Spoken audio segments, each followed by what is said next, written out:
Welcome to Dicejunkies, and this is Q. I'm here with, Mike. and we're doing today a discussion where we're going to talk about the origin of the Saiyans.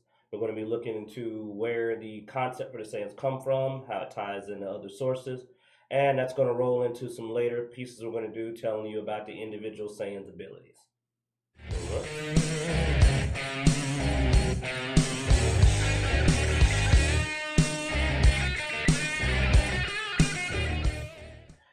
The Saiyan race, for those who don't know, Dragon Ball is a well-known anime and manga series that's been out there for a while. It's gotten into a lot of games. It's also went into Dragon Ball Z and currently running Dragon Ball Super. And one of the most prominent features in this series is the Saiyan race. This is one of the most powerful races in the series, and they have a lot of unique abilities, especially when compared to Earthlings, the term most often used to describe humans, and even other aliens and androids. I brought on my friend Mike here because he's a big fan of the series, so that we could go over it and see how he thought about some of the ideas that we've come up with here at Dicejunkies about the origin of the Saiyan power. Now, there's been a lot of videos you've probably seen out on YouTube talking about the different Saiyan abilities. Recently, a lot of theories, a lot of sites have actually been going into my ideas, but they haven't been going deep enough. They'll mention lightly statements like a recent one said, Saiyans seem to get their powers from their emotions. But we've discussed that before. Yeah, frequently. But they don't go any further than that, and it's like, well, why?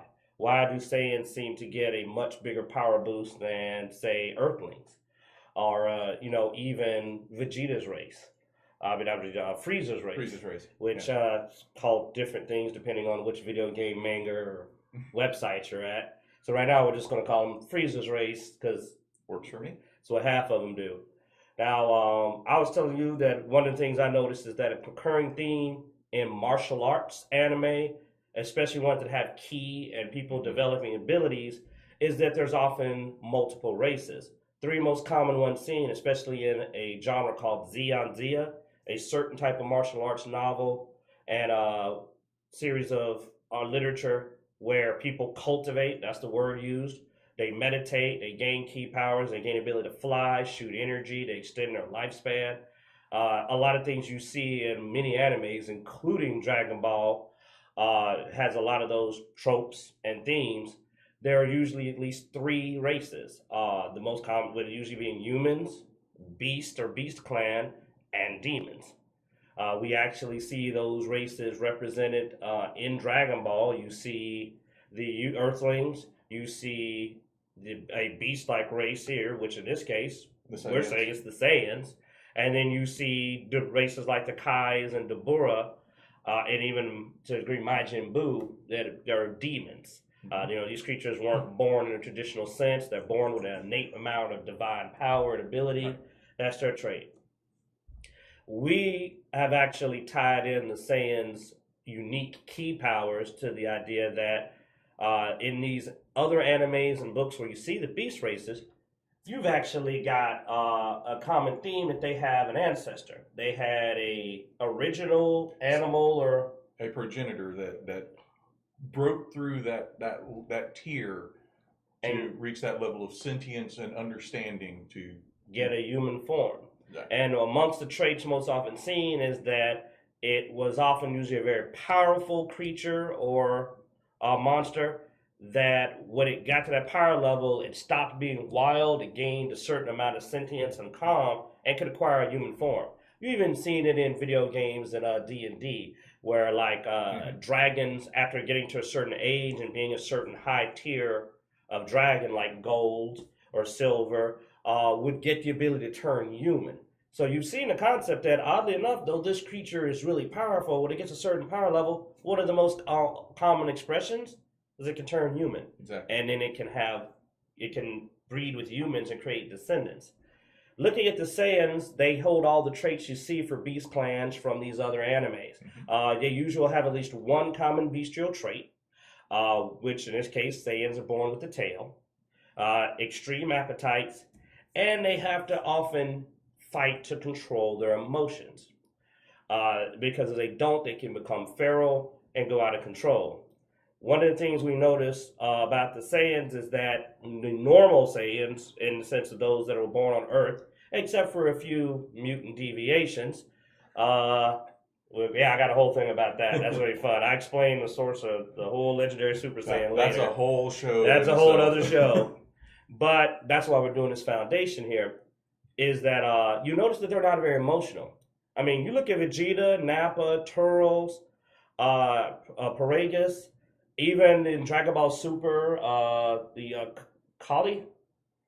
No, I think Kali's a little wild, but then of course that goes into what we're about to talk about, whether she's pretty strong. Most of the Saiyans seem to innately have a very calm demeanor and a lot of self-control. This is because it's required. I mean, it's how they became their race. Their progenitor, gained a human form, and they have to control their emotions, and they seem to almost be genetically disposed toward it. Well, even if you go back to the very beginning of Dragon Ball Z, Raditz was a bully, but he wasn't emotionally out of control. Yeah, even when he was shocked or angry, he actually kept a very almost muted response. I'd say he was about at least only 70% as emotional as a human.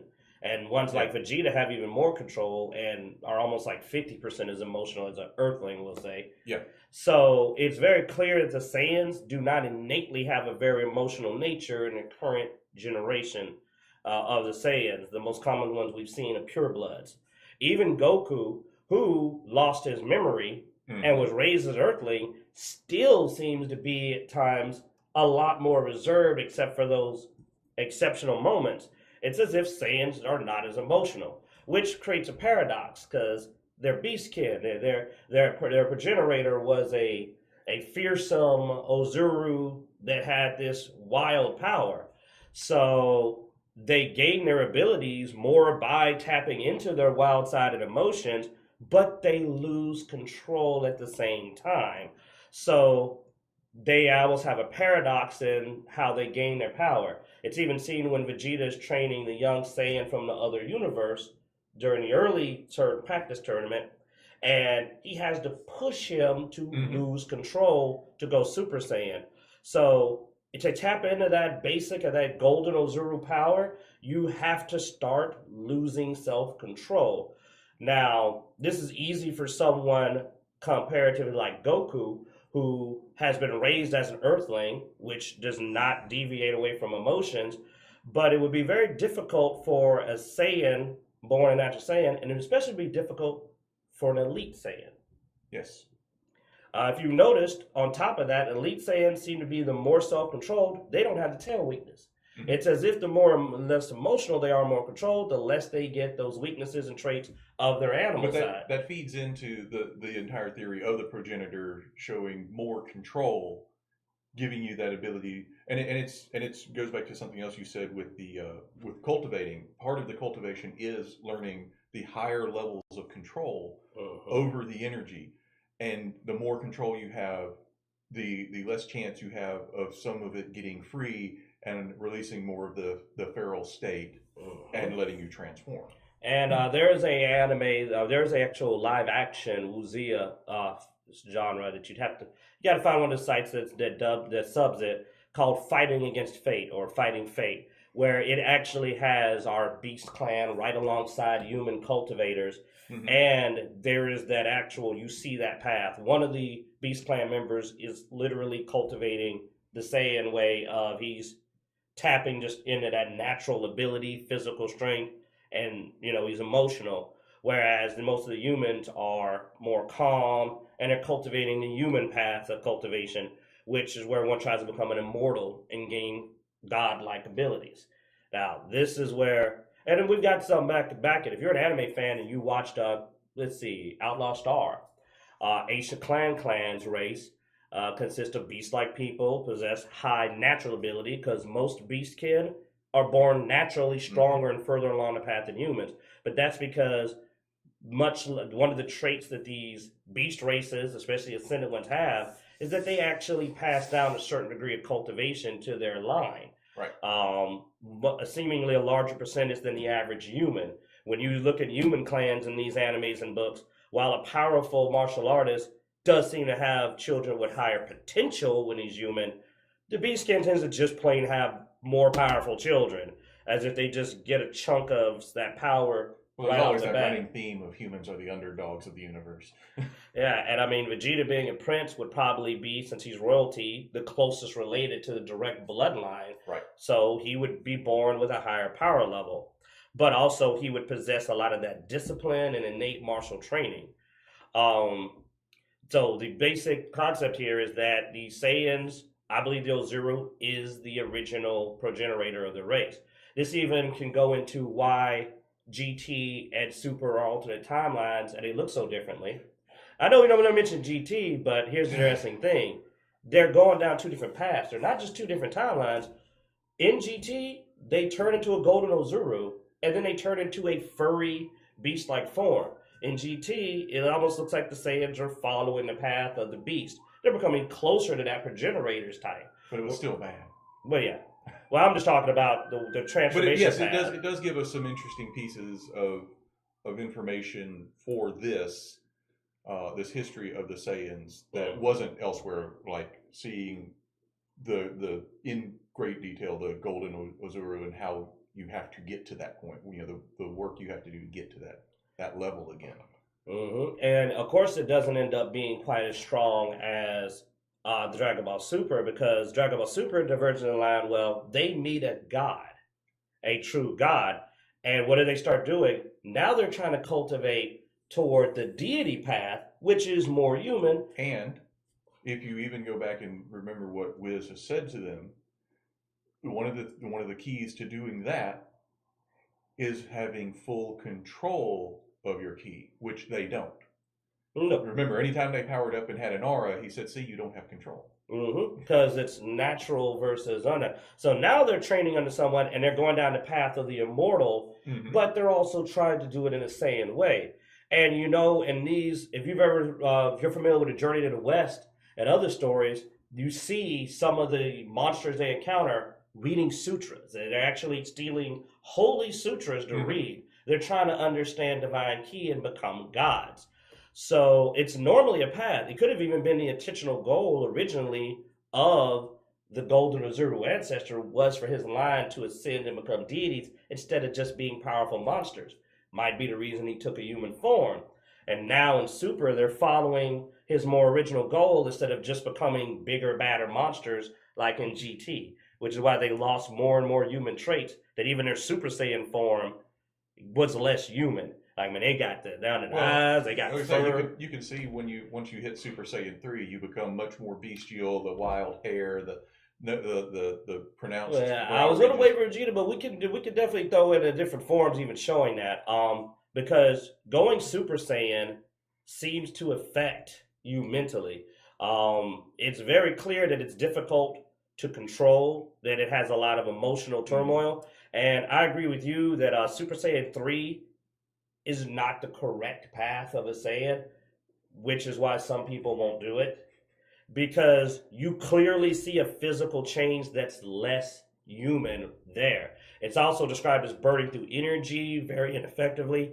It's clearly not the desired goal that the progenitor wanted them to go along. Because look at Super Saiyan Blue. Though it's much more powerful, they actually get slimmer and they maintain a very human appearance. So that, I think that Super Saiyan 3 is almost a deviation off into a more primal path. It's the more bestial path. I mean, you remember when Goku went Super Saiyan 3, he barely had any control at all. And that path, I think even he realized that that's probably not the right path, which is why he's doing the blue. But yes, I mean, but it leads back to, as far as their history, their ancestral line. Obviously, that lends more weight to, yes, you were a beast at one point, and this is putting you closer to being that beast again, and which also means you're giving up all of that work to make you more human and to become that immortal path. Because in the Journey to the West, a lot of people that actually read the original story and pay attention know that that's the source of the Monkey King's original power. He trained under a Taoist, and that's when he first really gained any important abilities toward his strength. And honestly, I think that's even the reason why he eventually was well, so it's really old story, so spoilers.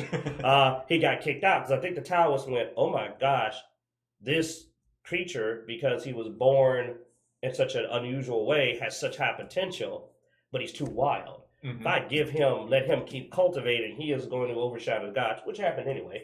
But you know, the Taoists tried to go like, "You get out and don't tell anybody I started this," you know. So you see that even there, even now. So that is what we've seen with the Saiyan race, is that we believe that it's not just Toriyama actually based this on a common real concept of Right. martial arts and cultivation, and that is the source of the abilities.